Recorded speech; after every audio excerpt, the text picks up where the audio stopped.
বলিউডে আবারও আলোচনায় করিনা কাপুর খান।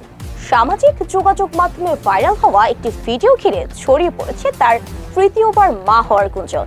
তবে এই খবরের সত্যতা ঠিক কতটা, চলুন জেনে নেওয়া যাক।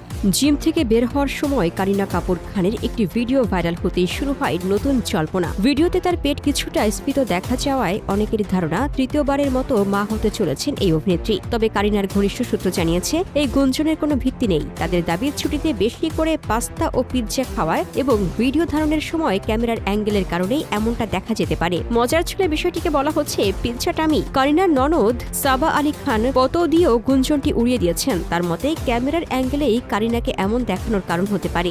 একই সঙ্গে সাবা জানান, খবরটি সত্যি হলে তিনি বরং খুশি হতেন, তবে কারো ব্যক্তিগত জীবন নিয়ে সামাজিক যোগাযোগ মাধ্যমে অনুমান না করার আহ্বান জানিয়েছেন তিনি। এদিকে গুঞ্জনের মাঝেও কাজ নিয়ে ব্যস্ত করিনা। মেঘনা গুলজারের ক্রাইম থ্রিলার দায়রায় পৃথ্বীরাজ সুকুমারনের সঙ্গে অভিনয় করেছেন তিনি। সিনেমাটি আগামী 18 সেপ্টেম্বর মুক্তির কথা রয়েছে। এছাড়া ধানুষের বিপরীতে একটি পৌরাণিক আবহের জঙ্গল অ্যাডভেঞ্চার ধর্মী সিনেমাতেও করিনাকে দেখা যেতে পারে বলে আলোচনা চলছে।